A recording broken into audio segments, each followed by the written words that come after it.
चांगल्या पद्धतीनं फेल झालं सांगणार पहिला व्यक्ती असेल कदाचित माझ्यासमोर. मला असं वाटतं की बाबा फेल्युअर जे आहे ना ते तेव्हा माणसाला खराब वाटते, कारण की तेव्हा मॅच्युरिटी लेवल नसते.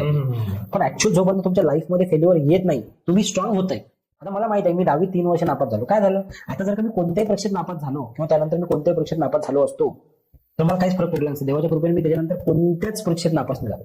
पण जर का झालंही असतं तर काही फरक नाही पडत. आणि त्या फेल्युअर पासून आता लाईफमध्ये जे फेल्युअर येतात तुमच्या, की तुम्ही एखाद्याचं मन जपायला फेल होता, किंवा तुम्ही एखाद्याचं बिझनेसमध्ये पार्टनरशिपमध्ये तुम्ही फेल होता, किंवा तुमच्या रिलेशनशिपमध्ये तुम्ही फेल होता, हे जेव्हा गोष्टी तुम्ही लाईफमध्ये बघता तर त्याचे मागचे फेल्युअर्स आहे, that failures helps you to tackle this kind of failures. त्यामुळे फेल होणंही गरजेचं आहे. जर का कुठले आई वडील हा व्हिडिओ बघत असतील तर मी त्यांना हे नक्कीच सांगेन की तुमच्या मुलं जर का फेल झाले त्यांना अप्रिशिएट करा.